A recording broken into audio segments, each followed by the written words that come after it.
আল্লাহ নবী সাহাবী হযরত আলকামা রাদিয়াল্লাহু তাআলা আনহু আপনাদের জানা কথা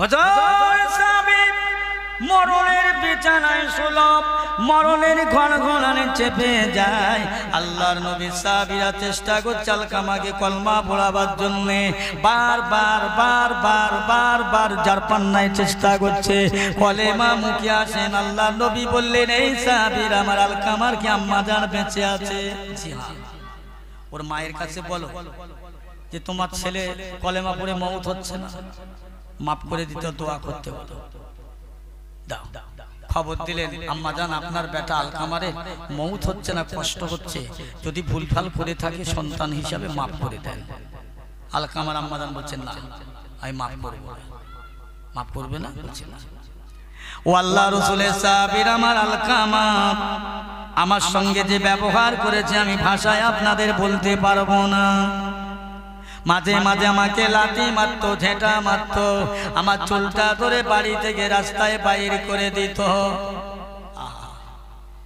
আমার অন্তরে এত কষ্ট দিত এত ব্যথা দিত আমি সহ্য করতে পারতাম না আমি মাফ করতে পারবো না এই না কথা আলকামার আম্মা জান যেই বললেন আল্লাহর নবী দিন দুনিয়ার বাদশা হাবিবুল্লাহ জগৎগুরু নবী বললেন ও সাহাবীরা যাও যাও যাও যাও জঙ্গল থেকে জ্বালানি কাঠ সংগ্রহ করো সঞ্চয় করো আলকামার মউত যখন কলেমার সাথে হবে না ইমানের সঙ্গে হবে না আলকামার জ্যান্ত অবস্থায় দুনিয়ার জ্বালানি কাঠ দিয়ে পুড়িয়ে দেব মরে গেলে জাহান্নামে যাবে তাই দুনিয়ার আগুন একবার পুড়িয়ে দিই না এই না কথা যেই বললেন আলকামার আম্মা জানের কথাটা কানে গেলেন ইয়া রাসূলুল্লাহ হাবিবাল্লাহ আমি আলকামার আম্মা জান বলছি আমার সামনে আমার ছেলেকে পোড়াবেন না যা কিছু করেছে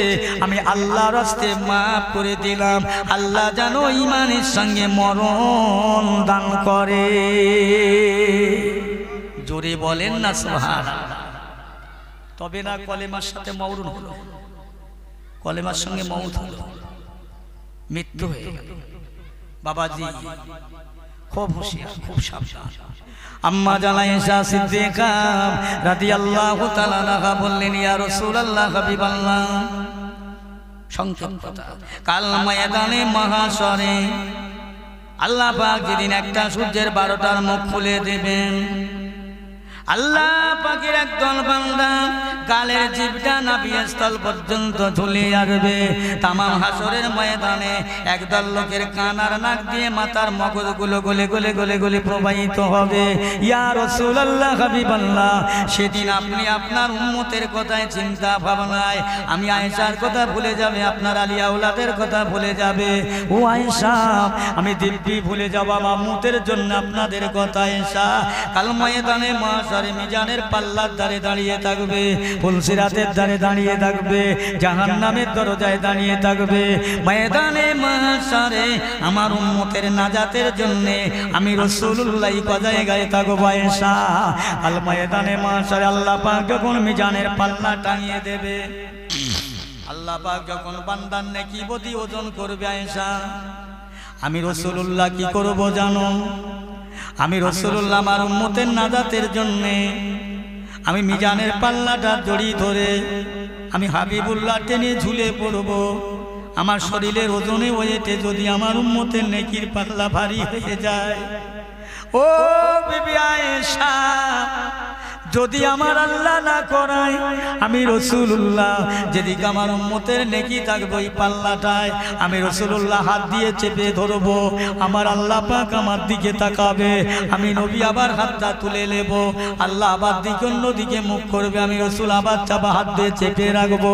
আয়েশা কাল কিয়ামতের মহামতে আমার আল্লাহ পাক আমাকে এই অবস্থা দেখে আল্লাহর পছন্দ হবে না আল্লাহ সইতে পারবে না ওই সময় সময় আমি রাসূলুল্লাহ কি করব এসা জানো, আমি আমার হাসান আর হোসেন দুই ভাইকে খুঁজতে লেগে যাব।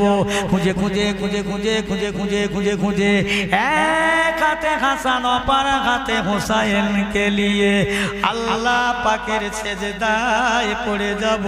আল্লাহর কাছে কেঁদে কেঁদে বলবো, আল্লাহ পাক একবার চেয়ে দেখেন, আমি মোহাম্মদ রাসূলুল্লাহ, আমার দুই নাতি আমার ফাতেমার কলিজার টুকরা আমার উম্মতের জন্য শহীদ হয়েছিল দুনিয়ায়। আল্লাহ এখনো তাদের শহীদের খুন গায়ে মজুদ রয়েছে। আল্লাহ আমার ভাই হাসান হোসেনের ওসিলা করে আমার হাসরে আল্লাহ পাক আপনার হাসরের ময়দানে কোটি কোটি কোটি কোটি আমার উম্মতকে আপনি মাফ করে দিন। সবাই মিলে বলেন না সুবহানাল্লাহ। কেউ হবে না, এ দুনিয়ায় কেউ নাই, আখিরাতেও কেউ নাই। আল্লাহ এই জন্য বলেছেন বিসমিল্লাহির রহমানির রহিম, ইয়া আইয়ুহাল্লাযীনা আমানুত্তাকুল্লাহা হাক্কা তুকাতিহি ওয়া লা তামুতুন্না ইল্লা ওয়া আনতুম মুসলিমুন। ও দুনিয়ার মানুষেরা, জগৎ জোড়া মুসলমান, আমি আপনাদের কাছে গল্প করতে আসিনি, গল্প করে যাব না। আল্লাহর কোরআন বলছে, বান্দা তোমরা যারা আমি আল্লাহকে ঈমান এনেছো, বিশ্বাস করেছো, ভালোবেসেছো, মহব্বত করেছো, আমানুত্তাকুল্লাহা, বান্দা তোমরা ভয় করো। ভয় করো কিসের ভয়? আযাব গজবের ভয়, জাহান্নামের ভয়, কবরের ভয়। আমানুত্তাকুল্লাহা, ভয় করো। হাক্কা তুকাতিহি, ভয় করবার মতো ভয় করো। ওয়ালা তামুতুন্না ইল্লা ওয়া আনতুম মুসলিমুন, আর তোমরা পরিপূর্ণ এক নম্বর মুসলমান না হয়ে মরো না। জোরে বলো, আর একটু জোরে হয় না সুবহানাল্লাহ। কি কোরআনের কথা, আল্লাহর কথা আমরা দাম দিচ্ছি খুব কম, কথা বুঝছেন না? দুনিয়ার মানুষ, এই গড়িয়ার বুকে কিছু লোক আছে, তারা নিজের সম্মানার্থের জন্য লোকেরা প্রশংসা করবে এই আশায় কিছু কাজ করে। বাস্তব বলছে, এই আশায় কিছু কাজ করে। একটু বলি, একজন বাপের খানা করছে কমিয়া, 5টা গরু জবাই করেছে, আর লোকেরা খেয়ে রাস্তা দিয়ে যাচ্ছে, আর ওই রাস্তার ধারে একটা বুঝছেন না ডোবায় হোগলা বাগান আছে, হোগলা বাগানের কোলে বসে আছে। দেখি মানুষেরা খেয়ে বাড়ি যায়, কি বলতে বলতে যায়, শোনেন কান্দি, আমি বাস্তব বলছি। এখন খেয়ে যাচ্ছে আর জিজ্ঞেস করতে, শুনে একজন আর একজনকে জিজ্ঞেস করছে, আজ খানা কেরাম হলো বলো তো? বলছে খুব ভালো হয়েছে, তবে ডাল আলুর দমটা টক, ডালটা অত্যন্ত ঝাল হয়েছে, আর কোষটা যেন একটু তেতো তেতো ভাব। একটা তরকারি ভালো হলো না। এই হোগলা বনে বসে বসে বলছে, হায় হায় হায়, এত পয়সা খরচা করে 4-5টা গরুর খানা করে আলুর দম দেয় না, টক হলো, গোশটা অন্তত ভালো হওয়া দরকার, গোশটাও তেতো, ডালটাও খারাপ, কি সব বলার, তাই তো বেকার হয়ে গেছে। আবার কি করেছে?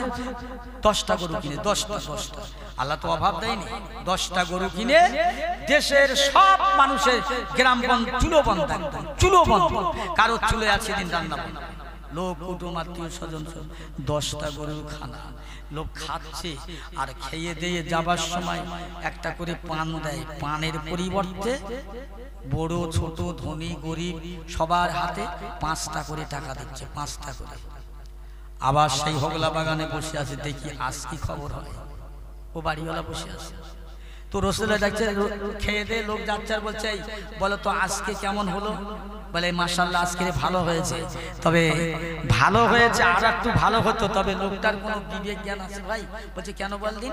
বলে ও তো জানে এই দুর্মূল্যর বাজারে 5 টাকার কোনো মূল্য আছে, অন্তত 10টা করে টাকা দিলে কিরকম হতো। কি এ তখন বলছে, আর আমার খানা করে দরকার নেই, আমার আর খানা করার দরকার নেই, জীবনে খানা করব না। এত কিছু করার পরে এখনো পর্যন্ত মানুষ নাম করে না, ভালো বলে। তাহলে এর উদ্দেশ্য ছিল কি, যে আমি খানা করছি, লোকেরা আমাকে ভালো বলবে, প্রশংসা করবে, ধন্যবাদ জানাবে, এই আশায় যে আমার খানায়, আমার দোয়ায়, আমার ইবাদতে, আমার নামাজে আল্লাহ খুশি হোক, এটা ওর নিয়ত ছিল না। ওর নিয়ত ছিল মানুষ আমাকে ভালো বলবে, এটাই আমার উদ্দেশ্য। কি কষ্ট নিচ্ছেন আপনারা নাকি? খবরদার, নামাজ আল্লাহ, হজ আল্লাহ, জাকাত আল্লাহ, আল্লাহকে খুশি করার জন্য করবেন। মানুষ কি করবে? দুই বেই হজ করে এসেছে, এসে বেই বেই গল্প করতেছে, বেই এত টাকাতে হজ করে আনো, তা দেশের মানুষ একবার কেউ আমার হাদি সাহেব বলে ডাকলো না?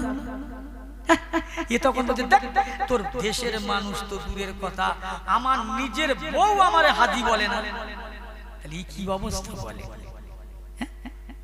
আল্লাহু আকবার।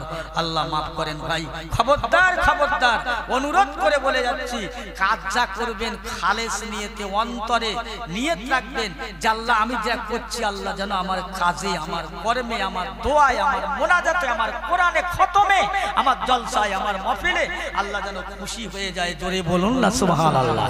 তাহলে ফায়দা হবে, লাভ হবে, তাহলে ফায়দা হবে, লাভ হবে, নাহলে বেকার হয়ে যাবে। মানুষ ভালো বলবে, তোমার এই আশায় কিছু করতে যেও না, খবরদার কিছুই করো না। আমার পূর্বের বক্তা বলছিলেন না, শুনছিলেন যে মানুষ যদি এরকম চিজ চায় তো এখানেই সবকিছু, আখেরাতে কিছুই নাই, ফাঁকা ফাঁকা। পেয়ারা মুসলমান ভাইরা, আব্বা জানেরা, তাই বলছিলাম আমরা কার? আমরা আল্লাহর বান্দা। আমরা কারা? আল্লাহর বান্দা, নবীর উম্মত। বড় ভাগ্যবান আমরা, বড় ভাগ্যপতি, কথা বুঝছে? তাই আজকের আসুন আল্লাহকে ভালোবাসি, আল্লাহকে মহাব্বত করি। আল্লাহকে ভালোবেসেন দেখেন। হ্যাঁ, বাদশা হারুন আর রশিদের জামার কথা বলছিল না, একটা পলোয়ান পুষেছিল, পলোয়ান পলোয়ান পলোয়ান। এক তারিখে বাদশা হারুন আর রশিদ পলোয়ানকে ডেকে বলছে, এই পলোয়ান, আমি যে তোমাকে বেতন দেই, মাইনে দেই, রাজ খাওয়া দেই, তো তোমার গায়ে কতটা শক্তি তো দেখা হলো না, এর যুদ্ধ করা যাবে? বলছে হ্যাঁ হ্যাঁ বাদশা, যা আপনারা ঠিক করেন। লিখে দিলেন, সাইনবোর্ড দিলেন, গাছের গায়ে, জায়েলের গায়ে লিখে দিলেন, আমার এই পলোয়ানকে যে মল্ল যুদ্ধ করে হারিয়ে দিতে পারবে আমি 10,000 এনাম পুরস্কার দেব, আর যদি আমার পলোয়ান হেরে যায় আমার দরবারে এই জীবনে আর থাকতে পারবে না, চাকরি শেষ। আচ্ছা বলেন তো, একটা মানুষ বিনা কষ্টে, বিনা খাটনিতে 1000 টাকা বেতন, রাজখানা, সে জীবন দেবে, লড়াই করবে, চাকরি দেবে না, সে মরে যাবে, চাকরি দেবে না। এখন এই যখন প্রচার করে দিল, মানুষেরা আসে, ওনাকে দেখে, ফিরে চলে যায়। মদিনার এক মুসলমান, রোগা রুগ্ন জীর্ণ শীর্ণ, আসলেন, এসে দেখলেন এই তো, এই পলোয়ানের সঙ্গে যুদ্ধ করলে জিততে পারলে অনেক কিছু পাওয়া যাবে। আমি তো আমার বাল বাচ্চাকে খাওয়া দিতে পারি না, আমি তো আমার ছেলেগুলিকে মুখ কিছু দিতে পারি না, তা যুদ্ধ করে হয় মরে যাই, নাই পুরস্কার দিতে পারি যাই। তো বাদশার দরবারে গিয়ে বলছে, আমি এই আপনার পলোয়ানের সঙ্গে যুদ্ধ করবো, নামটা লেখাও। বলছে তুমি যার সাথে যুদ্ধ করবে তাকে চেনো? বলেন না। বলে একবার চিনি এসো। দেখেছে, হ্যাঁ, যে হাতির মতো পুরুষ, বিরাট বড় মানুষ। বলছে লেখো। বলছে তুমি লড়াই করবে না মরবে? বলে আচ্ছা, মোরা আর বাঁচা পরের কথা, লেখো, নাম লেখা। নাম লেখা লেখা দিনের দিন আসছে, আর পলোয়ান মাঠে লেবে একবার এ মাথা একবার ও মাথা, একবার এ মাথা একবার ও মাথা। মদিনার মুসলমানটা আস্তে আস্তে দেরি হচ্ছে, এসে গেলে নাম নাম আল্লাহ রাসূল আল্লাহর হাবিবের দেশের মানুষটা এসে পলোয়ানের কাছে চলে যান, সালাম কালাম হলো, মহানেকা মুসাফা হলো। ও ভাইজান, আপনার সঙ্গে আমার গোটা কথা রইল, আপনি বাদশার মেহমান, আমি মদিনার মেহমান, আপনি খেনা খেয়েছেন, আমি খাই নাই। ও পলোয়ান, আপনি বাদশার মেহমান, আমি মদিনার মেহমান, আমি অন্য কেউ নয়, অন্য কেউ নয়, আমি হলাম আওলাদে রসুল, রসুলের আওলাদ। দূরে বলতে পারবেন না সুবহানাল্লাহ? আশ্চর্য, আওলাদে রসুল। মল্ল যুদ্ধ হবে, কুস্তি হবে, বুকের উপরে চড়ে বসতে হবে, একবার নয়, দুবার, তিনবার।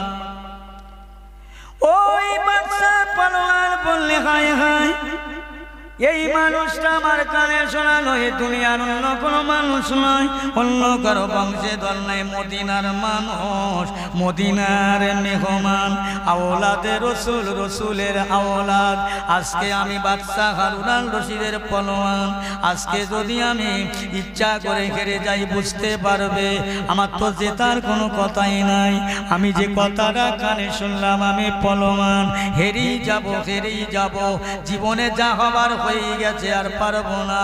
ওই সময় বলছে ভাইজান একবার বলুন আর কি বলতে জানো ভাই, আপনি যদি একবার দয়া করে ইনসাফ করে হেরে যান আমি আওলাদে রসুল পুরস্কারটা নিয়ে আমার বিবি বাচ্চাদের খাওয়া দিতে পারবো। তাদের খাদ্য নাই পেটে, অনাহারে অভুক্ত অনাভাবে রয়ে গেল। মদিনার মুসলমান এই কথাটা যেই না বললেন, বাদশার পলোয়ান কি করলেন ভাই, আপনি মাঠের ওই দিকে চলে যান, আমি দাঁড়িয়ে থাকবো। আপনি তো উড়ে এসে আমার গায়ে জোর করে ধাক্কা মারবে, এই ধাক্কা মারার জন্য পড়ে যাব, আপনি আমার বুকের উপরে চড়ে বসবে।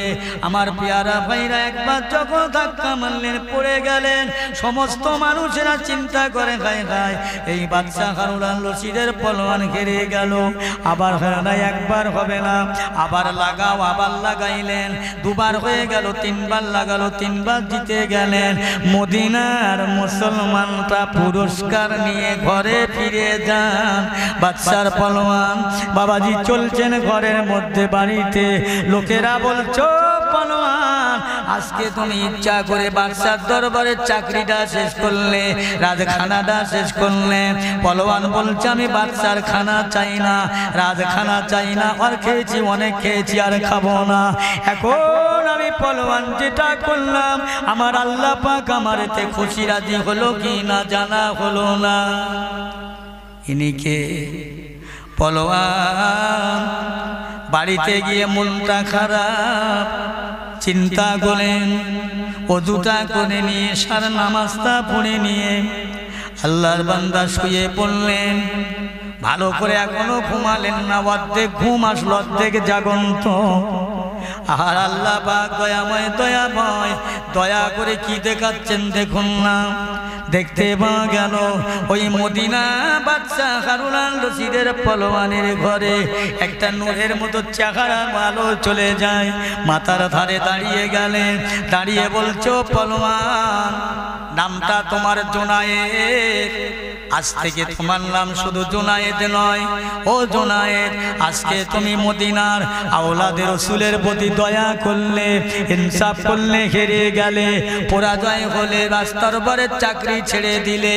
ও বাবা জোনায়েদ আজকে তুমি যা দয়া করেছো, ইনসাফ করেছো আমি রাসূলুল্লাহর আওলাদের বাবা শুনে রেখে দাও।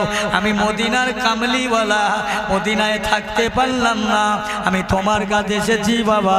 আজকে তুমি যা করলে বাবা, আজ তোমার নামটা শুধু জোনায়েদ নয়, আমি রাসূলুল্লাহ বলে যাচ্ছি আল্লাহ পাক তোমার নামটাকে শুধু জোনায়েদ বাগদাদি, তামাম ওলিদের আউলিয়াদের তাজ, ও জোনায়েদ তোমার মাথায় পরিয়ে দিলাম। জোরে বলুন, আর একটু জোরে হবে না কি?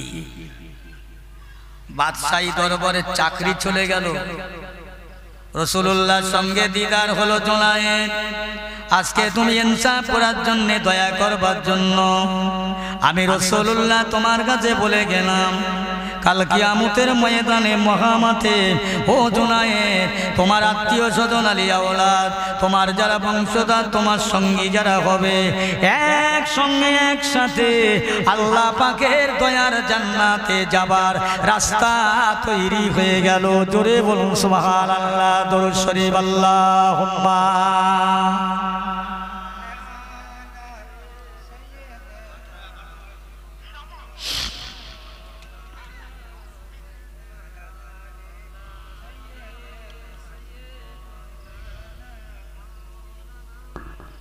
কষ্ট হচ্ছে নাকি আপনাদের? এরম করছেন কেন? দরুদ শরীফের ভাব যে বাবা, বল খেলার মাঠ দেখেছো? বল খেলার মাঠ, বল খেলার ময়দানে মাঠের চারপাশে কত শ্রোতা দাঁড়িয়ে থাকে, আর যারা খেলে ওরা কি দিয়ে খেলে? লাঠি মেরে, লাঠি মেরে কি কত জয় করতে পারে? শুধু বলদার ভাগ্যবান অভাগ্যবান, শুধু লাঠি খেয়ে খেয়ে ও সারা বেলা খেলা করলো, ওরা গোল দিল, জিতে গেল সোনা দানা নিয়ে। যারা দেখলো ওদেরকে একটা টাকাও দিল না, এক কাপ চাও দিল না, হ্যাঁ কেউ দিল না, কিচ্ছু দিল না। ওরা সবলে জিতে চলে গেল। আরে যারা দেখছিল এদের কি হলো?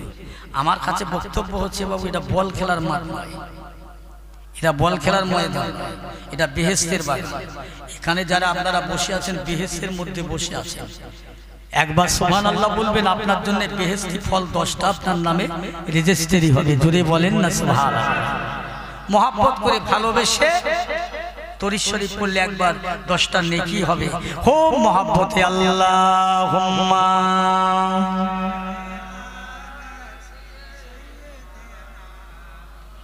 ওয়ালা আলি সাইয়্যিদিনা। আমি যদি আরব হতাম মদিনার ওই পথ, আমি যদি আরব হতাম মদিনার ওই পথ, ওই পথে চলিতেন আমার নূর নবী হযরত। আল্লাহুম্মা সাইয়্যিদিনা মাওলানা মুহাম্মদ ওয়ালা আলি।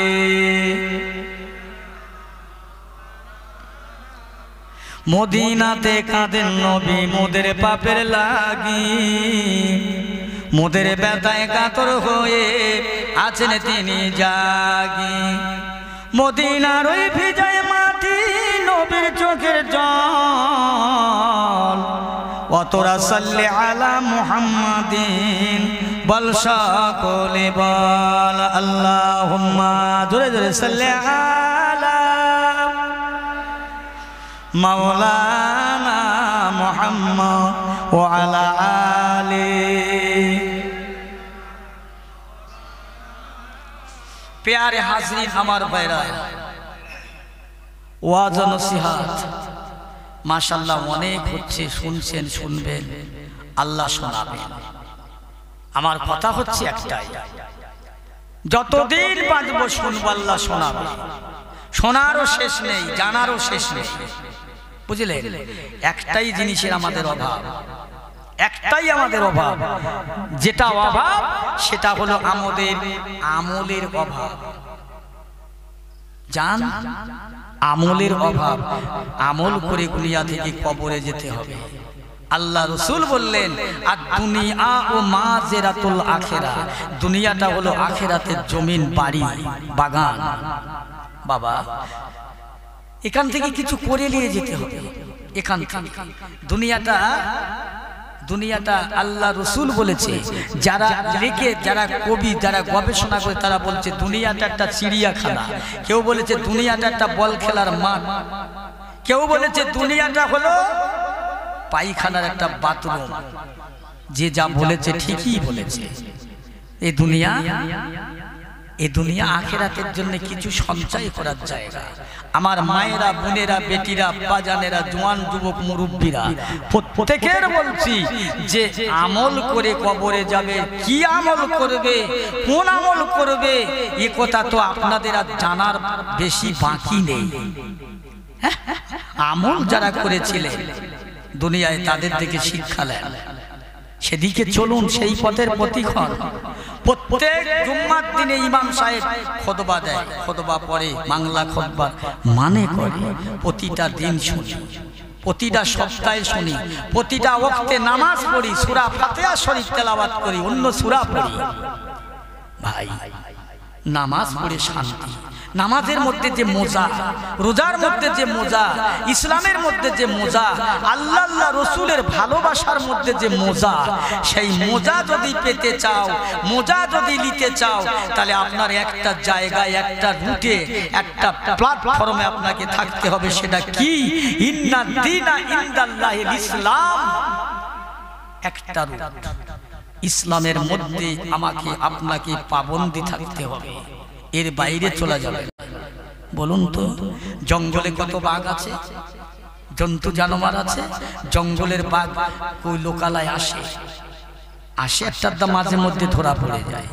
আল্লাহ বলে দিতে, আমি আল্লাহ তোদের সৃষ্টি করেছি, যেখানে তোদের থাকার দরকার সেখানে থাক, খবরদার এদিক ওদিক করবি না। বলুন, জঙ্গলে আজ পর্যন্ত শুনলেন যে একটা বাঘ বাঘের কেমড়ে মেরেছে, একটা হাতি হাতির কেমড়ে মেরেছে, একটা বানর বানরকে মেরেছে, একটা হনুমান হনুমানকে মেরেছে? কিন্তু সবচাইতে মানুষ হলো উত্তম বৃত্তিমান সৃষ্টির সেরা।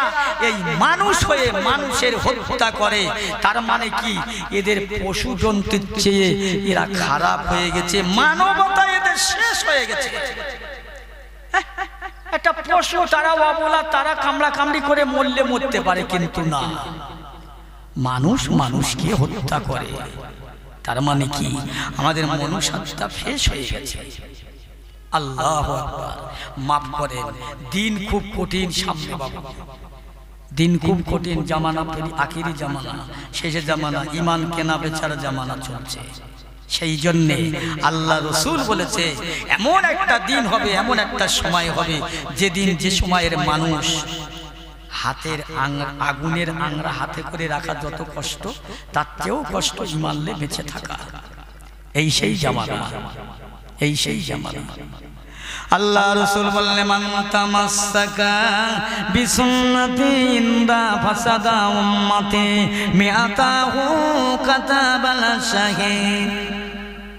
নবী বললেন, এ আমার সাহাবীরা, এমন একটা দিন হবে, সময় হবে, আগুনের আঙানাটা হাতে করে রাখা যত কঠিন কষ্টদায়ক, তার চেয়ে কষ্ট ঈমান নিয়ে বেঁচে থাকা।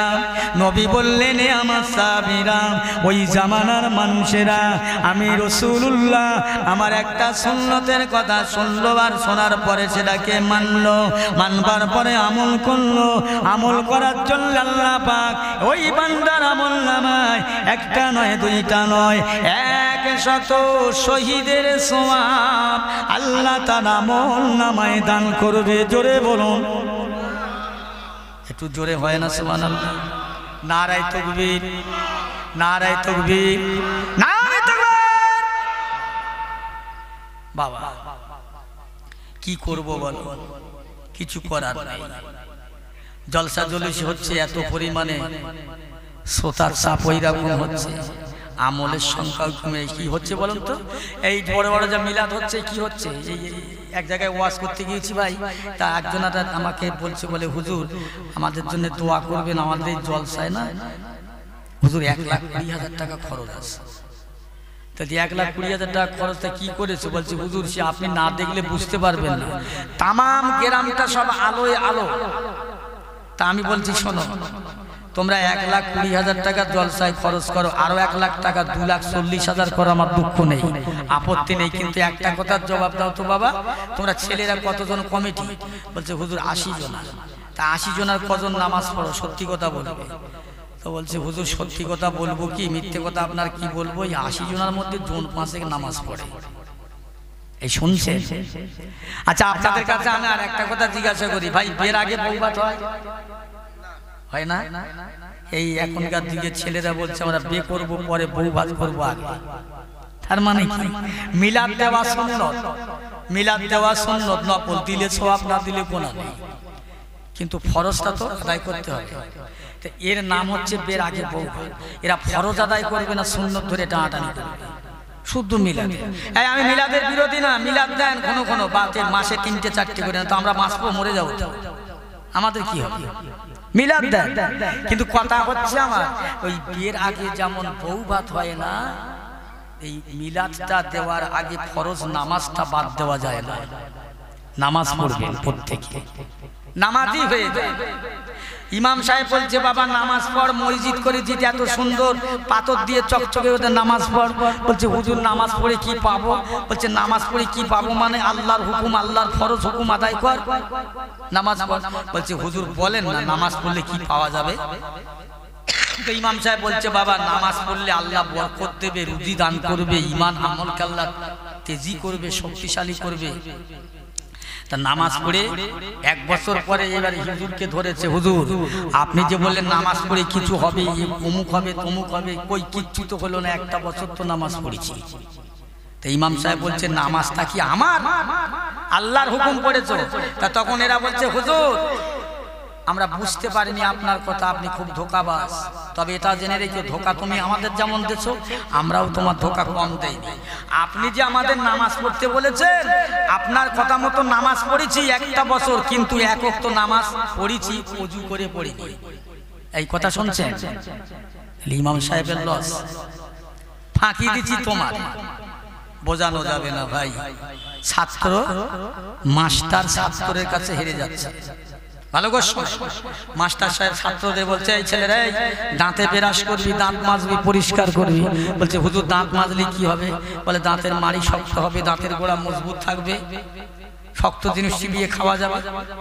তো ওই ছাত্ররা তখন বলছে হুজুর আমার বাবা গোস্ত আনে, মশির গোস্ত, গরুর গোস্ত, যে হাড় আমরা ফেলে দেই খেতে পারিনি চিবিয়ে, ওই হাড় গুড়ি মরমর করে চিবই, ওরা কবার ব্রাশ করে। কথা বুঝতে পারছেন না? জামানা এমন পড়ছে যে ওরা তো এত শক্ত দেব তো মারে না কিছু, কিন্তু কি ওরা শক্ত জিনিস চিবই, বোঝানো যাবে না ভাই। তাই কি বলছিলাম, আল্লাহ রসুল বলছে একটা সুন্নত আদায় করলে 100 শহীদের সওয়াব। সাহাবারা প্রশ্ন করলেন হুজুর 100 শহীদের সওয়াব কতটা? নবী বলছেন উহুদ পাহাড় যত লম্বা, যত চওড়া, যত উচ্চতা, ওই রকম 100 পাহাড় পরিমাণ। জোরে বলুন সুবহানাল্লাহ। আচ্ছা বলেন তো, এই ওয়াজ যদি করি, এখনকার এই কম্পিউটার যুগের ছেলেরা, ইউনিভার্সিটির ছেলেরা, শিক্ষিত ছেলেরা আমার পিছন দেশে বলবে না হুজুর আলহামদুলিল্লাহ ভালো ওয়াজ হচ্ছে, হুজুর 1 নম্বর ভিটামিন ওয়াজ, এই ওয়াজ করে। খবরদার নামাজের কথাটা বলবে না হুজুর। একটা সুন্নত আদায় করলে 100 শহীদের সওয়াব। নামাজ পড়তে কষ্ট লাগে না? নামাজের কথাটা বলবেন। এইরকম ওয়াজ করে, এইরকম ওয়াজ করে। ইমাম সাহেব মসজিদের মেম্বারে উঠে হক কথা ওয়াজ করলেন, বাবা সুদ খেও না, ঘুষ খেও না, জোচ্চুরি, রাহাজানি, দুষ্টুমি, গুন্ডামি, ভন্ডামি, জোচ্চুরি, জালিয়াতি, মুনাফিকি করো না, বেনামাজি থেকো না, হিংসা করো না, বেরোজগার থেকো না, হারাম খেও না। ও ইমাম সাহেব যেই বেরিয়ে গেছে, মুসল্লি ডেকে বলছে হুজুর শোনেন। কি বাবা? হুজুর আপনাকে এখানে এই সব কথা বলার জন্য আপনাকে ডেকে আনা হয়নি। আপনি খালি হুজুর মধ্যে ঢুকবেন, নামাজটা পড়বেন, মাইনেটা নেবেন, বাড়ি যাবেন। ওসব কথা বলবেন কেন? ইমাম সাহেব কি বলবে আর কোনোদিন? হক কথা, ন্যায় কথা, সত্য কথা বলতে গিয়ে ইমাম সাহেব বসে বাপ অনেক কথা। আল্লাহ রাসূল আল্লাহর হাবিব জানালেন আসসালাতু মিফতাহুল জান্নাত, নামাজ হলো তোমার বেহেশতের চাবি, নামাজ হলো তোমার জান্নাতের চাবি। আল্লাহ নবী বললেন আসসালাতু মিরাজুল মুমিনিন, নামাজ হলো মুমিনদের জন্য মেরাজ। একবার জোরে বলা যাবে না সুবহানাল্লাহ?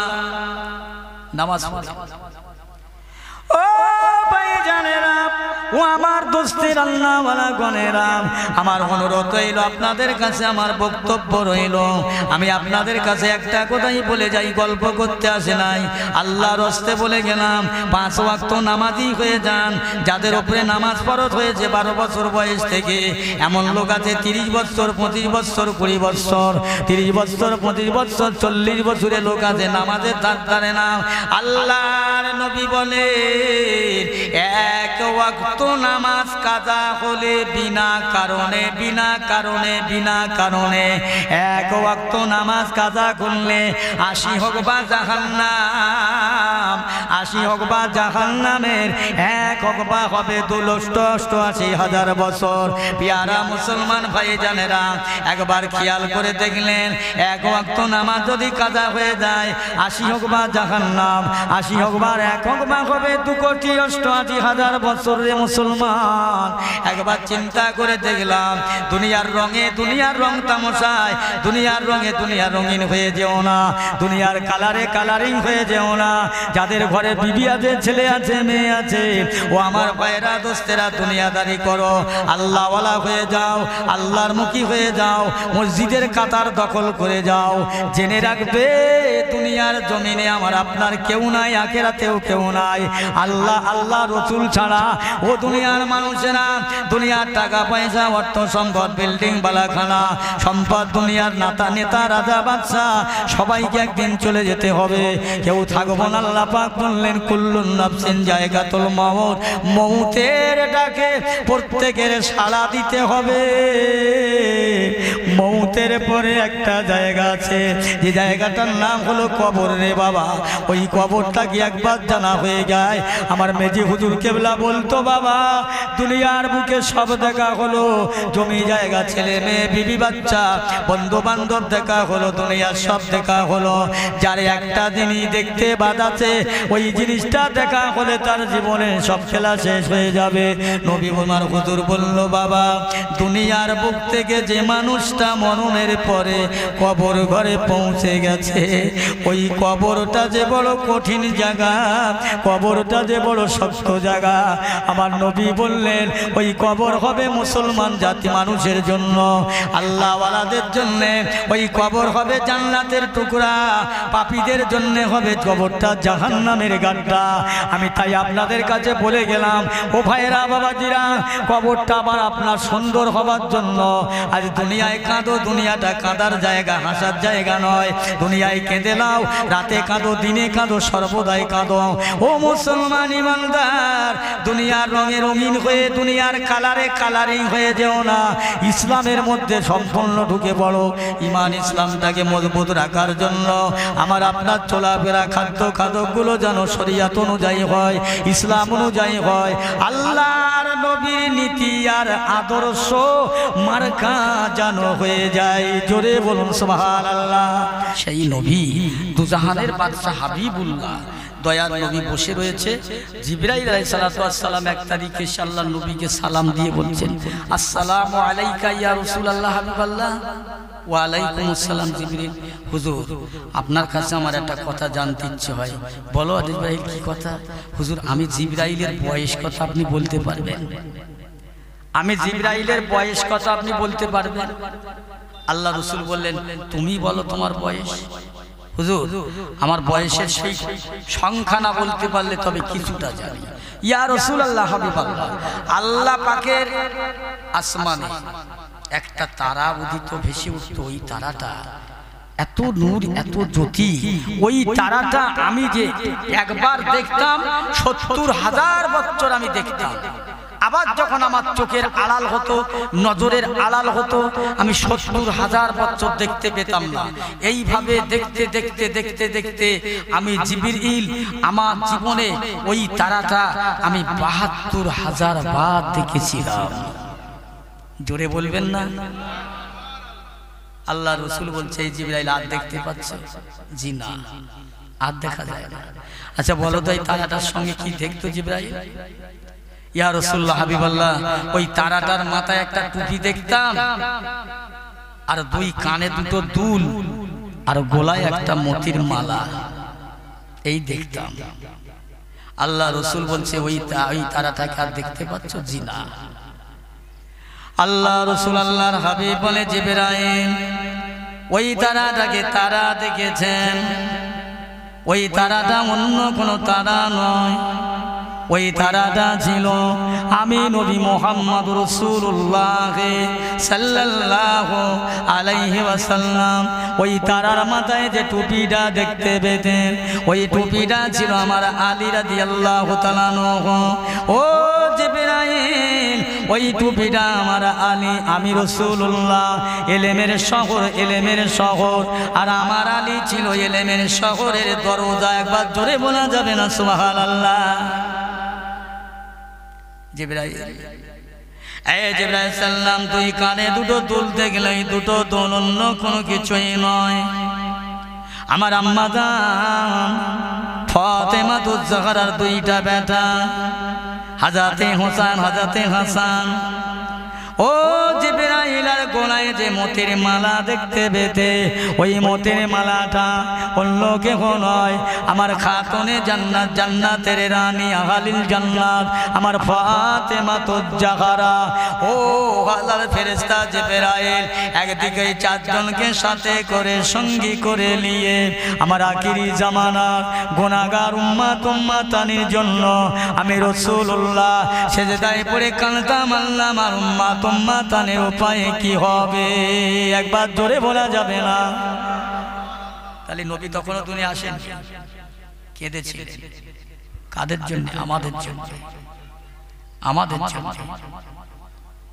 ও আমার বাপজি ভাইরা দোস্তেরা, শুধু তাই নয়, আল্লাহর নবী দিনও দুনিয়ার বাদশা আমাদের জন্য কেঁদেছিলেন। দুনিয়ায় আসার আগে, আসার পরে, দুনিয়া থেকে চলে গিয়েও কাঁদছেন।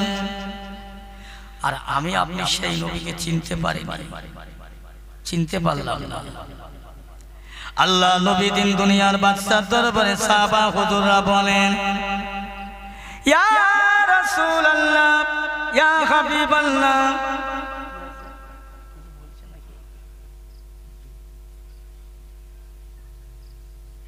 আল্লাহ রাসূল আল্লাহর হাবিব বলছেন, দয়ার নবী দিন দুনিয়ার বাদশার জগৎগুরু বিশ্ব নবী হাবিবুল্লাহ উম্মতে মুহাম্মাদের জন্য পথে ঘাটে রাস্তায় দিনে দুপুরে সর্বদা সর্ব জায়গায় কাঁদতে লাগলো। এক তারিখে দয়ার নবী মরুভূমি মায়দা মক্কার জমিনে পানির অভাব, পাথর আর কাঁকর বালির দেশ। আল্লাহর নবী তার গুনাহগার উম্মতের কথা চিন্তা করে, পায়েরা আমার দোস্তেরা, মানব নাই, মানুষ নাই, জন নাই, পাহাড়ের নিচে মরুভূমি মক্কার জমিনে সিজদায় মাথা রেখে উম্মতে মুহাম্মাদের কি হবে জাহান্নাম থেকে বাঁচানোর জন্য আল্লাহ নবী আমার নিজের কথা চিন্তা করলো না, নিজের ভাবনা ভাবলো না, কাঁদতে লাগলো।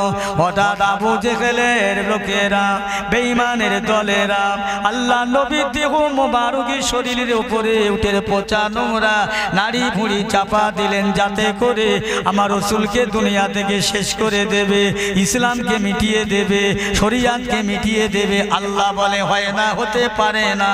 এ জগৎ জোড়া মানুষেরা, আমি আল্লাহ পাক আমার মনোনীত ইসলাম, আমি আল্লাহ পাক আমার মনোনীত নবী তোমরা ক্ষতি করতে পারো না। উটের নোংরা পচা নাড়ি ভুঁড়ি চাপা দিল কেন? আমার রাসূলকে মেরে দেবে, দিলি কি হবে? ইসলাম করে মিথ্যে বলবে। কেননা আবু জেহেলের দলের সংখ্যা কমে যাচ্ছে, মুহাম্মাদের দল বেড়ে যাচ্ছে। এ হয় না, হিংসা, অহংকার, যে আমার দলটা ভারী থাক, আমার দলটা মজবুত থাক, আমার দলটা অক্ষত থাক। আল্লাহ বলছে, আবু জেহেল, আমি আল্লাহ আমার দ্বীনের ইজ্জত সম্মান বাড়াবো। এই তুই যত আমার রাসূলকে অপমান করবি, আমি আল্লাহ আমার হাবিবের ততই ইজ্জত বাড়িয়ে দেব। জোরে বলুন না সুবহানাল্লাহ। কিচ্ছু করতে পারবি না, ততই বাড়াচ্ছে, ততই বাড়াচ্ছে। আল্লাহ রসুলের পোষা নারী পুঁড়ি উটের নোংরা চাপা দিয়েছে কেন? তোর মধ্যে পড়ে মরে যাবে, ব্যাস ইসলাম শেষ হয়ে যাবে, ইসলাম আর কেউ প্রচার হবে না। এটাই হয়েছে পরিকল্পনা, এইটাই হলে চক্রান্ত। ভুলটা কোথায়, অপরাধটা কোথা? মানব দ্বীনের দাওয়াত দিচ্ছে, ইসলামের দাওয়াত দিচ্ছে, হয় না। আজও পর্যন্ত ইসলামের বিরোধিতা আছে। পাশাপাশি দুটো গোলা আছে, একটা গোলায় ধান আছে, চাল আছে, গম আছে, আর একটা গোলা খালি। আপনারা বলতে পারবেন কোন গোলাটা ইঁদুর চিটকে না ঢুকবে, যাতে মাল আছে? তো ইসলামটাকে মেরে দেওয়ার জন্য চেষ্টা করেছে, আজও বলছে পরিকল্পনা। আজকের ফিলিস্তাইনে মানুষদের দিকে চক্ষু করে দেখেন, কত মানুষ শুধু লাশ আর লাশ। অপরাধটা কোথায়? আমার দ্বীনের ভাই, ইসলামিক ভাই, মুমিন মুসলমান, আজকে তারা কিভাবে অকাতরে শহীদ হয়ে যাচ্ছে। কোন মুসলমান কোন মসজিদে একটু দোয়া করলো কিনা জানি না, এর জন্য দোয়া নাই। কি করবো আমরা? সেখান তো যেতে পারবো না, লড়াই করতে পারবো না, তো অন্তত আল্লাহর দরবারে দোয়া করি মুসলমানের জন্য। আমার নবী নিজেই দোয়া করলেন। কাফেররা চিন্তা করলো, মুহাম্মদকে যা করেছি ও তো আর বাঁচতেই পারবে না, বাজি এবারে ইসলাম শেষ। আম্মাজান ফাতেমা জাহরা রাদিয়াল্লাহু তাআলা আনহা, বাচ্চা মানুষ, অল্প বয়স, আব্বাকে পাচ্ছে না, খুঁজে খুঁজে মক্কার মরুভূমি, পাথর কাঁকর বালির দেশ, একটু ঠান্ডার দরকার, হাওয়ার দরকার। ফাতেমা খুঁজে খুঁজে আব্বাকে পাচ্ছে না, মেয়ে তার বাপকে পায় না। বড় মনে ব্যথা, দুঃখ, কোথায় গেল? ভালো করে ফলো করে লক্ষ্য করে দেখলেন, এই উটের পচা নোংরা নারী পুরী সে সড়ক করা আছে, কাঁড়ি করা আছে। উড়ির ভেতর থেকে আমার নবীজির কোলার কণ্ঠেশ্বর আওয়াজ আসছে, আর কাঁদছি, ইয়া হাবলি উম্মতি, ইয়া রব্বি উম্মতি। আম্মাজান ফাতেমা জাহরার কানে কথাটা পৌঁছে গেলেন, আল্লাহ রসুলের বেটি, এই তোমার আব্বা, এই তোমার আব্বা, এই তোমার আব্বার কণ্ঠস্বর। ফাতেমা ঠেলতে লাগলেন, সরাতে পারলেন, অনেক ওজন, অনেক ভারী, ঠেলে ঠেলে পারে না। যখন না পাচ্ছেন, ফাতেমা সেই সময় বলছেন, আল্লাহ, আল্লাহ, আমার আব্বা জানের প্রতি যারা এরকম ব্যবহার করেছে আল্লাহ, কেন করেছি কি জন্য করেছে জানি না আল্লাহ, আমার আব্বার প্রতি যারা এমন ব্যবহার করেছে আল্লাহ, এদের তুমি আসমানি গজব দাও, আসমানি মুসিবত দাও। যেই না ফাতেমা বললে রাসূলুল্লাহর অন্তর, দয়ার অন্তর, মায়ার অন্তর, আহা রহমাতুল লিল আলামিন, তাড়াতাড়ি করে ঠেলে উঠে ফাতেমার হাত দুটো ধরে বলছে, মা হাতটা নামাও, মা হাতটা নামাও, এ দোয়া করো না মা, হাতটা নামাও। আব্বা ইরাম করলেন কেন, এরা তোমার প্রতি এরকম জুলুম করলো কেন? আল্লাহ রাসূল আল্লাহর হাবিব বললে, ফাতেমা এই দোয়া করো না, ওরা আমাকে চেনে না, জানে না, না চিনে না বুঝে অন্যায় করলো। ও ফাতেমা এসো ওদের বিরুদ্ধে দোয়া করো, বরদোয়া করো না, ধ্বংসের দোয়া করো না। মা যদি তোমার দোয়া আল্লাহর দরবারে কবুল হয়, আসমানি গজব যদি ওদের উপরে নেমে আসে, জমিনে গজব যদি নেমে আসে, ওরা ধ্বংস হয়ে যাবে, ক্ষতি হয়ে যাবে। মা আল্লাহর দ্বীনের বাতি, আল্লাহর দ্বীনের কথা, আল্লাহর ইসলামের বাতি আমি কোথায় প্রচার করব মা? বরং ওরা আমাকে চিনলো না, জানলো না, বুঝলো না। এসো মা আমরা দুই বাপ বেটি আল্লাহর দরবারে দোয়া করি, আল্লাহ পাক ওদেরকে নবী চেনার ক্ষমতা দিয়ে হিদায়াত দান করুক, ঈমানদার করুক। জোরে জোরে বলুন সুবহানাল্লাহ। নবী দোয়া চাইলেন, কারো বিরুদ্ধে নবী বরদোয়া করলেন না।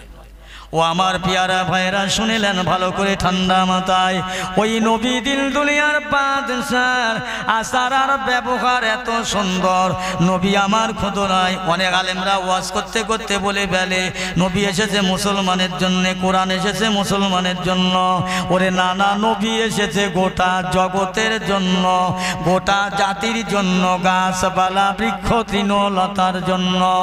এ মুসলমান ইমানদার, নবী শুধু মুসলমানের জন্য নয়, গোটা জাতির জন্য। নবী একটা কথা বলে যাই, শুনে লাও। তা যদি না হবে আমার পিয়ারা ভাইরা দোস্তেরা, আল্লাহর নবী বসে রইল, কিন্তু একজন ইহুদি ও মুসলমান এসে আমার রাসূলুল্লাহর দরবারে হাজির হয়ে যান। ও মুহাম্মদ, আপনার বাড়ি আমরা খাবো, আপনি কেমন নবী হয়েছ, কেমন বাদশা হয়েছ, আপনার বাড়ি খাওয়া দাওয়া করব। এই না কথা বলার জন্যে আল্লাহ নবীর সাহাবীরা বসে থাকলো। নবীরা সাহাবীরা দেখলেন আমার নবীর ঘরে মাঝে মাঝে একদিন দুদিন খাওয়া হয় না, রান্না হয় না। ইহুদিদের চাল আলাদা, ইহুদিদের চক্রান্ত আলাদা। ওরা আমার নবীকে অপমান করবে, বেইজ্জতি করবে।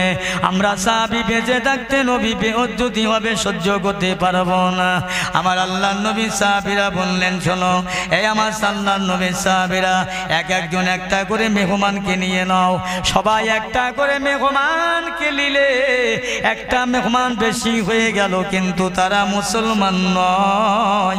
আমার নবী বললে, ও আমার সাহাবীরা একটা মেহমান বেশি হয়েছে, ওইটা আমার জন্য দিয়ে যাও। একটু জোরে বলতে পারবেন না সুবহানাল্লাহ? ইমানদার কারা, নবী প্রেমিক কারা, আল্লাহ ওয়ালা কারা? নবী সেই মেহমানটাকে সাথে করে নিয়ে বাড়ি গেলেন। বাড়িতে গিয়ে আল্লাহর নবী বললেন, বাবা একটু দাঁড়াও তো এইখানে, আমি বাড়ির ঘরে যাই, একটু দেখি আমার বিবি আয়েশা রান্না বাড়া কত দূর কি হয়েছে। যাই, গিয়ে দেখছেন আম্মা জান আয়েশার সালাম দিয়ে বলছে, আয়েশা বাড়িতে কিছু খাবার আছে? হ্যাঁ হুজুর আছে অল্প, একজনের। শিগগিরই খানাটা প্লেটে তৈরি করো। কেন? একজন মেহমান এসছে। হ্যাঁ, আমরা হলে কি বলতাম, একটা মানুষ এসেছে আয়েশা ঘরে, যে মুসলমান না। নবী বলছে একটা মেহমান এসেছে আয়েশা আমার বাড়িতে থাকবে, খাবে, দাও খানাটা প্লেটে তাড়াতাড়ি ব্যবস্থা করলেন। খানাটা ব্যবস্থা করে দিলেন। আল্লাহ নবী আনলেন, এনে দস্তরখানা দিয়ে সামনে দিয়ে বলছে, বাবা আরবি যা হয়েছে বিসমিল্লাহ বলে, যা হয়েছে গরিবানা হালাতে বাবা খানা খাওয়া শুরু করো। কিন্তু ইহুদির মনের মধ্যে একটা আলাদা চক্রান্ত আছে। বলে কি আছে জানেন? ও জানে যে মোহাম্মদ রাত্রি শোবে, আমি মোহাম্মদের বাড়িও শোবো। আধা রাত্রি উঠে মোহাম্মদের মাথাটা ধর থেকে কেটে আলাদা করে নিয়ে বাদশার দরবারে পৌঁছে দিতে পারলে অনেক কিছু পাওয়া যাবে। এই হচ্ছে মনের আলাদা সংকল্প। নিয়ে গভীর রাত্রিরে উঠেছে, যাই আমার কাজ আমাকে করতে হয়। আল্লাহ বলছে আমার নবীর হেফাজতের মালিক আমি আল্লাহ, আমার নবীর হায়াতের মালিক আমি আল্লাহ, আমার নবীর ইজ্জতের মালিক আমি আল্লাহ, কেউ ক্ষতি করতে পারে। ইহুদি রাতের বেলা উঠে ওর মনের মধ্যে দুটো গাওয়া শুরু হলো, হ্যাঁ যে লোকটা নিজে না খেয়ে আমাকে খাওয়ালো, যে লোকটা নিজে ভালো জায়গায় না বিশ্রাম করে আমাকে করাবার জন্য চেষ্টা করলো, এই লোকটারে কি করে আমি মারি। ওর মনে মনে একটা চিন্তা ভাবনা। তবুও তারপরে আসলে বুঝেছেন শয়তানের যা কাজ কারবার, এখন মনে হওয়ার পরে বলছে না এত দয়া মায়া দেখালে হবে না, আমার কাজটা আমাকে করতেই হবে বলে আবার উঠেছে। হঠাৎ আল্লাহর কিষান পেশাব পায়খানার বেগ এসে গেল, এত পেশাব পায়খানার বেগ এসে গেল ও আর সহ্য না করতে পেরে ঘরের মধ্যে নোংরা হয়ে গেল।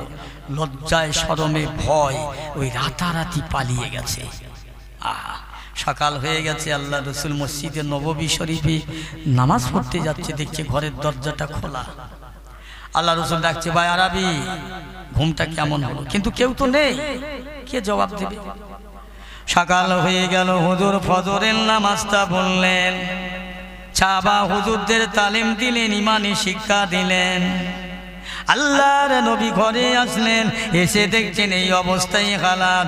আহা নবী আমার কি করলেন, রসুল আমার কি করলেন, ওই নোংরা কেতাব আদর পেশাবগুলো নিয়ে কুয়ার পাশে বসে বসে নবী আমার ধুতা ছাপ করছেন নূরের হাত মোবারক দিয়ে।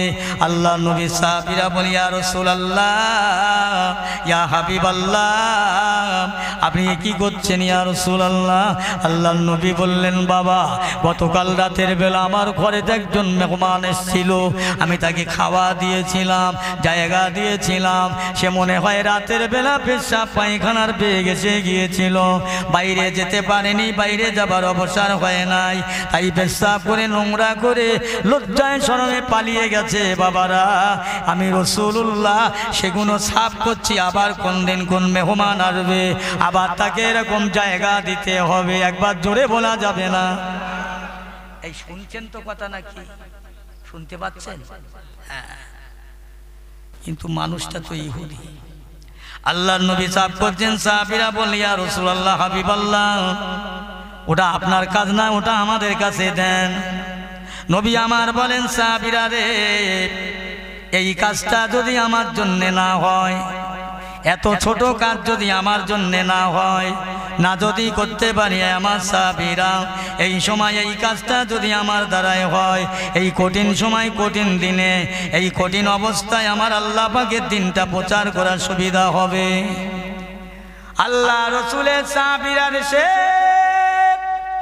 বিশ্ব নবী দরবারে ইয়া রাসূলুল্লাহ, হাবিবাল্লাহ, ওগুলো আমাদের কাছে দেন। নবী আমার দিলেন না। আল্লাহর নবী নিজে পরিষ্কার করলেন, সাফ করলেন। দয়াল নবী দিন দুনিয়ার বাদশার সাহাবী হযরত ওমর দেখে বলছি, ইয়া রাসূলুল্লাহ, সেই যে লোকটা আসছে, যে লোকটা নোংরা করে পায়খানা করে দিয়ে গিয়েছিল, ওই সে লজ্জা শরমের মাথা খেয়ে আসতেছেন। ইয়া রাসূলুল্লাহ, হাবিবাল্লাহ, একবার হুকুম দেন, দেন, অনুমতি দেন, ওকে মেরে দেব। আমার নবী বললেন, এই বাবা ওমর শুনে রেখে দাও, খবরদার যা বলবার বলে চার বলো না, ও আমার শুনে রেখে দাও, আমি যদি এখনই তোমাদের হুকুম দিবার পারি ওরদি তোমরা মারবে, কিন্তু প্রচার হয়ে যাবে মোহাম্মদ আব্দুল্লাহর বেটা খুনে, মোহাম্মদের সঙ্গীরা খুনে। বাবারা এটা করবেন না, এইটা করতে যেও না, দেখো বাবা একটু সহ্য করো, সবর করো। লোকটা আস্তে আস্তে নবীর কাছে আসলেন। আমার রাসূলুল্লাহর দরবারে এসে বলছে, হুজুর আমার সে তলোয়ারটা, বাবা তোমার তলোয়ার তুমি যেখান রেখেছিলে সেখানেই আছে? কাছাকাছি গিয়ে দেখে তলোয়ারটা নিয়ে আসছেন, আর মনে মনে চিন্তা করেন, হায় হায়, যে লোকটার বাড়ি নিজে আমি খেলাম, রাতে নিজে খেলো না, আমাকে খাওয়ালো, অতএব আমি নোংরা করে পায়খানা করে চলে গেলাম, হায়াতুন নবী, নূর নবী, মায়ার নবী, দয়ার নবী পেশাব পায়খানাগুলো সাফ করে। আবার ওমর হুকুম চাইল আমাদের মারার জন্য, হুকুম দিলেন না। এই যে জাতা মানুষ নয়, এর অন্তরে এত দয়া, এত মায়া, এত ভালোবাসা। এসে বলি ইয়া রাসূলুল্লাহ, হাবিবাল্লাহ, ইয়া রাসূলুল্লাহ, এই নেন আপনার হাতে আমার এই তলোয়ারটা তুলে দিলাম। আমি অন্যায় করেছি, অপরাধ করেছি, আমার বিচার করে দেন। আমার বিচারটা করেন হুজুর। এই তলোয়ার দিয়ে আমাকে মাথায়, আমার ধর থেকে মাথা আলাদা করে দেন। আনায় তো আমার মাপ আছে কি বলেন? আল্লাহ নবী বলছেন বাবা মাফ করে দেবেন, আল্লাহ ক্ষমা করে দেবেন, মাপ আছে। ওই ইহুদিটা বাড়িতে গিয়ে নিজের বেটা, নিজের বিবিকে ডেকে নিয়ে একসঙ্গে সে আল্লাহ নবীর দরবারে দাঁড়িয়ে, ইয়া রাসূলুল্লাহ, ইয়া হাবিবাল্লাহ, আপনার জানে এত মায়া, আপনার জানে এত দয়া, আপনার অন্তরে এত ভালোবাসা। আল্লাহর হাবিব, আপনার সঙ্গে বেয়াদবি করলাম, অন্যায় করলাম, মাফ করুন, ক্ষমা করুন। আপনি আমাদের হাত দুটো ধরে চিরকালের জন্য আল্লাহর মহাবাণী, মহা কলেমা পড়িয়ে আমাদিগের মুসলমান বানিয়ে দেন। আল্লাহ রাসূল, আল্লাহর হাবিব ওই সময় ইহুদির হাতটা ধরে পড়িয়ে দিয়েছিলেন কালেমা লা ইলাহা। এই পড়েন লা ইলাহা ইল্লাল্লাহ, লা ইলাহা ইল্লাল্লাহ মুহাম্মাদুর রাসূলুল্লাহ। আল্লাহুম্মা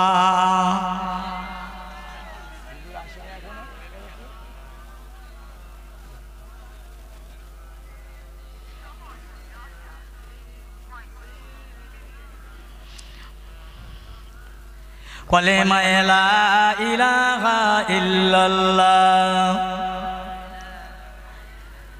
লা ইলাহা ইল্লাল্লাহ মুহাম্মাদুর রাসূলুল্লাহ। আল্লাহুম্মা পড়েন সাল্লি আলা মাওলানা মুহাম্মদ ওয়া আলা আলি সাইয়্যিদিনা। হাসবি রব্বি জাল্লাল্লাহ মাফি কলবি গায়রুল্লাহ, হাসবি রব্বি জাল্লাল্লাহ মাফি কলবি গায়রুল্লাহ, নূর মুহাম্মদ সাল্লাল্লাহু লা ইলাহা। পড়েন লা ইলাহা, লা ইলাহা ইল্লাল্লাহ মুহাম্মাদুর রাসূলুল্লাহ। আল্লাহুম্মা সাল্লি আলা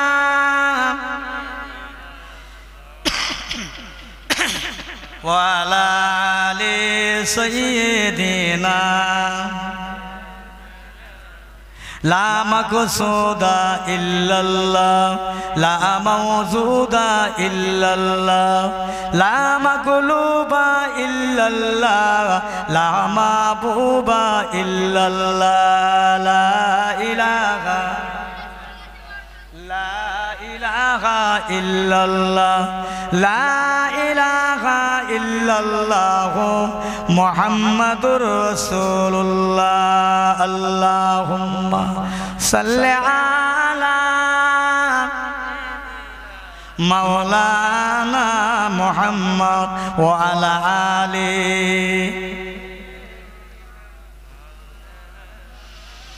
আলহামদুলিল্লাহ, আলহামদুলিল্লাহ, মাশাআল্লাহ। আমার ভাইরা, আল্লাহর হস্তে দুটো কথা বলছি। আমার সেই বক্তব্যের দিকে ফিরে আসি যে আমাদের সকলকে মরে যেতে হবে। মরণের কথা ভাববেন, কখন ভাববেন? সকালে, সন্ধ্যে, দুপুরে, রাতে, দিনে, সর্বদাই কাঁদবেন। আল্লাহকে ভালোবাসতে গেলে, আল্লাহ রসুলকে ভালোবাসতে গেলে পৃথিবীর জগতের বাপ মা বোনজন আত্মীয়দেরকে ভালোবাসতে হবে। বুঝলেন? সব কিছু আল্লাহর হুকুমে হয়, যা কিছু ঘটে আল্লাহর তরফ থেকে ঘটে, ভালো মন্দ খারাপ সব আল্লাহর পক্ষ থেকে হয়, কারোর ইচ্ছায় নয়, কেউ কিছু করতে পারে না। প্যারে হাজরিন, আমার ভাইরা, আমার রাসূলুল্লাহ, আমার জগৎগুরু বিশ্বনবী দুনিয়ার মানুষের কাছে তাই বলে গেলেন, খবরদার দুনিয়াতে তোমরা তোমাদের আপনজনকে বেশি বেশি ভালোবাসবে। নবী বললেন, আল্লাহ যদি মা বাপের পায়ে সন্তানের সেজদার কথা বলতেন, আমি রাসূলুল্লাহ মা বাপের পায়ে সেজদার কথা বলে যেতাম, যেহেতু সেজদা হবে এক আল্লাহর, অন্য কারো নয়, সেজদা হবে এক আল্লাহর। জোরে বলেন সুবহানাল্লাহ। অন্য কারো অন্যথায় আজ আমরা সব অন্যরকম হয়ে গেছি। আমার ভাইরা দোস্তেরা, আমাদের জবাব দিতে হবে, মরতে হবে, একটাই কথা, আমাদের সবাইকে মরে যেতে হবে। কুল্লু নাফসিন যায়িকাতুল মাউত, কেউ দুনিয়ায় থাকবো না, চলে যাব, দুনিয়া ছেড়ে দিতে হবে। তাই দুনিয়া ছেড়ে দেওয়ার আগে রাতের গভীরে দিনের আলোতে একবার নির্জনে একটুখানি আধ ঘন্টা 10টা মিনিট 15 মিনিট চিন্তা করবেন, গবেষণা করবেন, সমীক্ষা করবেন, আল্লাহ কি হবে আবার, আল্লাহ কি হবে আবার, একটু ভাবতে পারবেন না? সারা জীবন হই হই হই হই করে চলে গেল। আসেন আজকে দিয়ে ভাবেন, চিন্তা করেন, ঘরে চিন্তে বসে, আল্লাহর ঘরে বসে, বাড়ি বসে ভাবেন না, আল্লাহ পেয়ে যাবেন, আল্লাহ পেয়ে যাবেন। আল্লাহ পেতে গেলে কোথায় যেতে হবে? কিতাব হাসিল করা যায়, ইলম হাসিল করা যায় কিতাব পড়ে, ইলম হাসিল করা যায় কিতাব পড়ে। আর আল্লাহ হাসিল করতে গেলে আল্লাহর ওলিদের দরবারে যেতে হয়। জোরে বলুন না সুবহানাল্লাহ। আল্লাহর ওলিদের দরবারে যেতে হয়, বুঝলেন? আল্লাহর ওলিরা মেজি হুজুর কেবলা যতদিন বেঁচে ছিলেন, গেলে কি বলতেন? বাবা 5 ওয়াক্ত নামাজ পড়বে, বাপ মার সেবা করবে, হালাল খাবে, পীরের দরবারে বেশি বেশি আসা লাগবে না বাবা, তোমার বাড়ি তোমার পীর রয়েছে, যাও। কই আজ পর্যন্ত কোন পীর সাহেব বলেছে বাপ মাকে বাদ দিয়ে আমার কাছে এসো, নামাজ না পড়ে তোমরা সব আমার কাছে এসো? হ্যাঁ, আমরা সব শিখে শিখে শিখে শিখে জেনে জেনে বুড়ো হয়ে গেলাম। হ্যাঁ, কত জানতো। এখন হয়েছে কি ভাই, এক পীর সাহেব মুরিদ তার পীরকে দাওয়াত করেছে, বাড়ি জলসা দেবে, জলসা। এখন তালিকাটা ঠিক করেছে, জলসা হবে, জলসা হবে রাতের বেলা, পীর সাহেব আসছে বেলা 10টার সময়। এখন বাড়িওয়ালা বলছে, হায় হায়, মিলাদ হবে রাত্রি আর পীর সাহেব বেলা 10টার সময় কেন? খুব তো কষ্ট হচ্ছে, কি করা যাবে বলো তো? আর 10টার সময় পীর সাহেব এসে গেলে, পীর সাহেব জোহরের নামাজ পড়লেন, আসর পড়লেন, মাগরিব পড়লেন, পড়ে এবার পীর সাহেব বাড়িওয়ালাকে ডেকে বলছে, খোকা শোনো, তুমি নামাজ পড়ো। জি হুজুর। সত্যি সত্যি নামাজ পড়ো? জি হুজুর নামাজ। আরে বাবা, তা নামাজ পড়ো, তা তোমার বাড়িতে তো আমি এই কম্পেচারি জোহর পড়লাম, আসর পড়লাম, মাগরিব পড়লাম, কা তুই আমার সাথে তো নামাজ পড়লে না বাবা? হুজুর আমি একলা মানুষ, বাড়িতে জলসা, খুব চাপের মুখিয়েছি হুজুর, একলা একলা পড়ে নিয়েছি। ভালো, তা নামাজ পড়ো তো ঠিক? এই ভালো করে শোনেন। বলে হ্যাঁ হুজুর। বলে আচ্ছা নামাজ যদি পড়ো বাবা, বলো তো ওযুর কোটা ফরজ? বলো। এ তখন মাথা চুল করছে, ওর বিবি ছিল খুব হুঁশিয়ারি, ওর বিবি ঘরের মধ্যে এর মুখের পানে চেয়ে টেবিলে 4টে কিল মেরে দেখিয়ে দিলে, 1টা 2টো 3টে 4টে কিল মারলেন, মেরে দেখিয়ে দিলেন। ও সেটি খেয়াল করে, এ বাবা কোটা ফরজ বলো? বলছে হুজুর 17টা ফরজ। এই শুনছেন কথা? ওযুর কি 17টা ফরজ? এ বাবা ওযুর কোটা ফরজ? 4টে। এ বলছে 17টা। ও পীর সাহেব তখন তবলি তাবলালে উঠেছে, আমি আর এখানে মিলাদ তো দূরের কথা, এর বাড়ি পানিও খাবো না, নামাজ পড়ে না, খাবো না। এখন পীর সাহেবের মুরিদের বিবি বলছে, কি গো হুজুর চলে যাচ্ছে কেন? বলছে ওই যে হুজুর জিজ্ঞেস করেছে ওযুর কোটা ফরজ, তাহলে তুমি কোটা বলেছো? তা বলছে 17টা বলেছি। বলে তুমি বোকা লোক নাকি? আমি তো তোমার মুখের দিকে তাকিয়ে আমি 4টে কিল মেরে টেবিলে দেখালাম যে 4টে বলো। বলে তুমি বেশি বোঝো, 17টা বলেছি। হুজুর উঠে পালালো, আর 4টে বললে আমার একদম মেরে তুষ করে দিয়ে চলে যেত। এত বেশি বলেছি থাকলে না, কথা বোঝে। সারা জীবন জানা হলো, শেখা হলো, ওযুর কোটা ফরজ জানা গেল না। বাবু এক বাঙালি জমি ইংরেজ লোকের কাছে, ইংরেজ জমি কিনেছে, কিনে এক বাঙালির কাছে চাষ করতে দিয়েছে। ভালো করে শোনে, চাষ করতে দিয়ে এখন সে বলছে যে তুমি যে নতুন ফসল প্রথম লাগাবে ওটা দেবে আমাকে। ও প্রথম কি করেছে, একটা নারকেল দিয়েছে। নারকেল দিয়ে বলছে এ কি করে খেতে হয় জানো? তো হিন্দুস্তানি বলছে হ্যাঁ হ্যাঁ আমি সব জানি। ভালো, জানো তা ভালো। ও বাড়ি নিয়ে নারকেলটা ছিলে, ও নারকেল যেটা আসল সেটা নারদামায় ফেলে দিয়ে ছোপড়ালে চিবোচ্ছে। ছোপড়া চিবলে কিছু পাওয়া যায়? ও বউ চিবোচ্ছে, বেটা চিবোচ্ছে, বেটি চিবোচ্ছে, আর এ বলছে ক্যা চিজ দেতা হ্যায়? এ কিচ্ছু লাগে না, না তেতো না মিষ্টি না খাটা, কিচ্ছু লাগে না। এরে তখন দেখে বলতে, আর সেই ছোপলা দাঁতের মধ্যে ঢুকে গেছে, খালি খিলাল দিয়ে ছাড়ছে। কি দিল রে বাবা! আরে আবার তারপরে একটা ছসল দিয়ে তারপরে আর একটা দিয়েছে, কি জানে। এখন গিয়ে এসে বলছে তুমি কি দিয়েছো? বলে কেন? বলে এ তো কিচ্ছু নেই, এটা করে চিবাচ্ছি কিচ্ছু। বলে তুমি তো বললে আমি সব জানি খাবার বিষয়, তাই কি হবে? এর ভেতরে যে বিচিটা ছিল সেটা কই গো? বলে হুজুর সেই নারদামায়। আইলি এসো। ওটা এনে নারকেলটা দিলেন, এখন কাটারি দিয়ে ফাটিয়ে তুলে তুলে দিচ্ছে, আর ভালো গুড় দিয়ে খাচ্ছে, আর বলছে বহুত বড় চিছায়, হ্যাঁ বহুত বড় চিছায় খাচ্ছে। আবার কি করলেন, এটা কি করলেন, আম দিলেন। আম দিয়েছে, ও কি করেছে, সেই আমের গুলো ছিলে শাঁসগুলো ফেলে দে, আর সেই আঁটি চেলা করে চিবুতি শুরু করেছে। ও মনে করে যে নারকেল এইভাবে খেয়েছি, আম এইভাবে খাবো। এমাল হারে না, বলছে হ্যাঁ সব কুছ মালুম হ্যায়, আমি সব জানতা। ও আম সে বাদ দিয়ে ভালো জিনিস আঁটিলে চেলা করে খাচ্ছে। আবার কি করেছে, কিছুদিন পরে আবার কি আমটা কেটে কেটে কেটে কেটে দিয়েছে, খাচ্ছে, আর বলছে হ্যাঁ ভালো। তো আঁটিটা বাদ দিয়েছে, আমের খোল আমের শাঁসগুলো খেয়ে বলছে হ্যাঁ ভালো ভালো। আবার কিছুদিন পরে এটি কি দিয়েছেন, এক বড় ওল, একটা ওল অন্তত 1.5-2 কেজি ওজন ওল দিয়েছে। ও ওলটা বাড়ি নিয়ে ভালো করে ধুয়ে পিস পিস করে কেটে ও খাচ্ছে, বিবিকে দিচ্ছে আর বেটাকে দিচ্ছে। আচ্ছা বলেন তো কাঁচা ওল চিবলে কি হয়? খাচ্ছে, চিবাচ্ছে, আর বলছে কি দিয়ে। আরে এর মধ্যে এ বাঙালি কে হাজির, বলছে তুম লোগ क्या चीज देता है? বলছে কি? বলে এই তো খাচ্ছি। তো গাল চুলকাচ্ছে, চচ্চড় করছে, বলে পানি পিয়াও, পানি খাও। কাঁচা ওল চিবিয়ে পানি খেলে কি মজা লাগে? মুসলমান অদ্রুপ অবস্থা আমাদের। বলছে সব জানি সব জানি, সব জানতে জানতে কবর পর্যন্ত পৌঁছে গেলাম, অতএব কিচ্ছু জানা হলো না, ক্ষতি ছাড়া লাভ হলো। কথা বলছে আমার পেয়ারা ভাইরা দোস্তেরা, এই সব জানি জানি করে কিছু জানা হলো না। কি জানে? হ্যাঁ জেনে শুনে আপনারা পাপের, আমরা পাপ করে থাকি, পাপ থেকে আল্লাহ আমাদের হেফাজত করেন। এই জন্যে আল্লাহর নবী দিন দুনিয়ার বাদশা তার উম্মতে মুহাম্মাদের জন্য সমস্ত জায়গায় কাঁদতেন যে আমার উম্মতের কি হবে, আমার উম্মতের কি হবে। এদের জন্য উম্মত ভুলে গেছে নবীকে, নবী ভুলেনি উম্মতকে।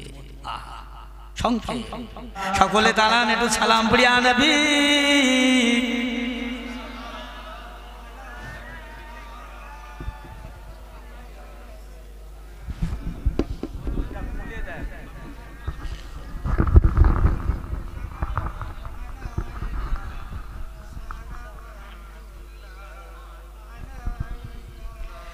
طلع البدر علينا من ثنيات البدائع وجب الشكر علينا ما دعا لله أحدا سلام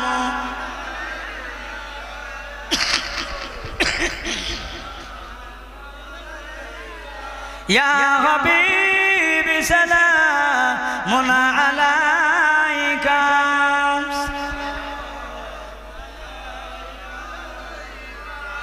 নবী নাম হয়ে দুনিয়ায় না হয়ে ফেরেশতা খোদার হয়েছে উম্মত আপনার, তার তরে সালাম আম্বে সুমায়া নবী সালাম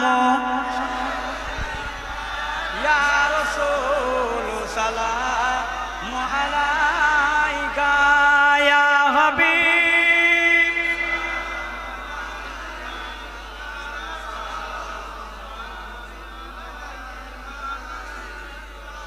কে যিনি পাঠালেন তিনি চিনিল না মক্কাবাসী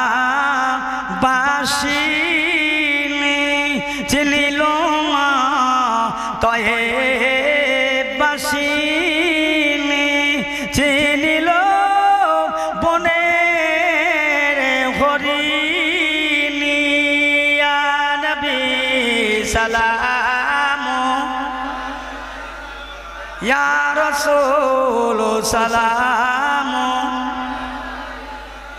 ইয়া হাবিব সালামু আলাইকা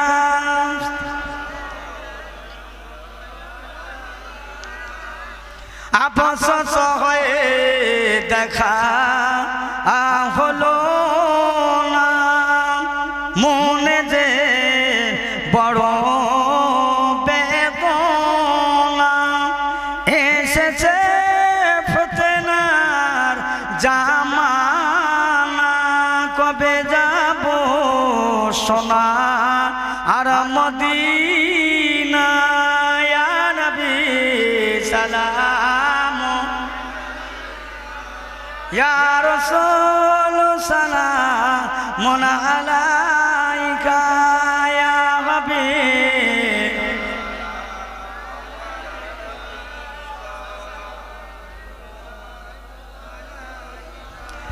আপনারই ওসিলা দিয়া কান্দিলেন আদম হাওয়া হইল যে মাবুদের দয়া কবুল করিলেন দোয়া ইয়া নবী সালাম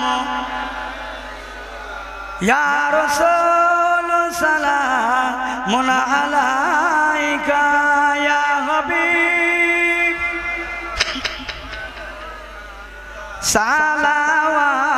সালাওয়াতুল্লাহ আলাইকা সকলে বসে নিয়ে নবী সাল্লাল্লাহু আলাইহি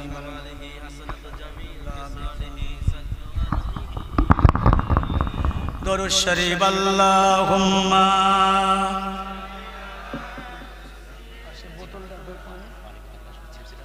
না করেছিলাম উনি শিয়াখালা থেকে এসে ওই মানে কি ওই বালির জায়গাগুলো মানে খুব জামে আছে ঠিক আছে আমি ফোন করছি ঠিক আছে দরুদ শরীফ আল্লাহুম্মা সাল্লি আলা সাইয়্যিদিনা মাওলানা মুহাম্মদ ওয়া আলা আলিহি আলহামদুলিল্লাহ ভাইয়ের আমার সংক্ষেপ আলোচনা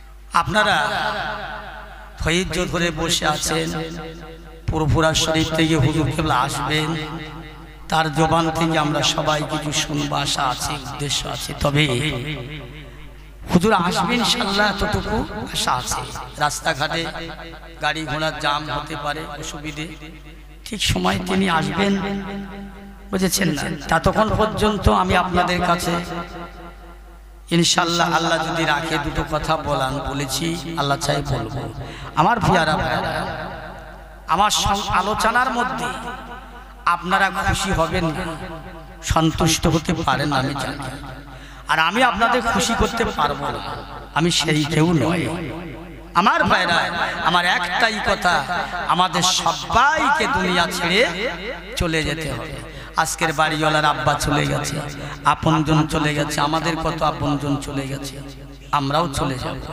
হ্যাঁ সবাই জানি চলে যাব কি নিয়ে যাব আল্লাহর দরবারে আমাদের সবাইকে পৌঁছাতে হবে কেউ থাকবো না তাই বলতে চাচ্ছিলাম যে কি নিয়ে যাবে আমাদের সঙ্গে কিচ্ছু না দুটো জিনিস থাকবে একটা ঈমান একটা আমল একটা ঈমান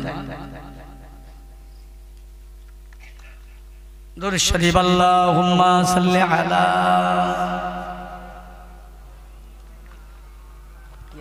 কোথায় দাও ডালা দাও